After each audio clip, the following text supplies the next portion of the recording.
Our 13th day in Vietnam was our last day in Hoi An, and to start off, we went pretty hard at hotel breakfast. I got myself both an Asian food course, as well as a little fry-up to fuel our first adventure riding bikes borrowed from the hotel back to An Bang Beach. The ride there was mostly uneventful, but there was a bit of burning off happening in some nearby fields, which added an interesting smoky touch. We parked our bikes at the same hotel-affiliated restaurant and reserved a couple of seats before heading in for a dip. The water was awesome, and combined with the warm weather, made for a really relaxing swim. It wasn't the cleanest beach in the world, but it's easy enough to swim away from any muck that might be floating around.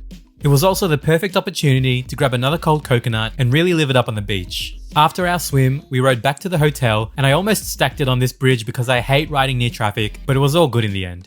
We then freshened up and checked out of our hotel, but we had a little time before our transport to Da Nang Airport, so we just paid for one last meal at the hotel restaurant. I got the same burger I had when we arrived, which was still great, and my girlfriend got some noodles. We then took a car to Da Nang Airport and checked in for our flight. In the terminal, we got another coconut and I got a coffee and a pastry. After an uneventful 2-hour flight, we landed back in Saigon and checked into our hotel and enjoyed our welcome refreshments.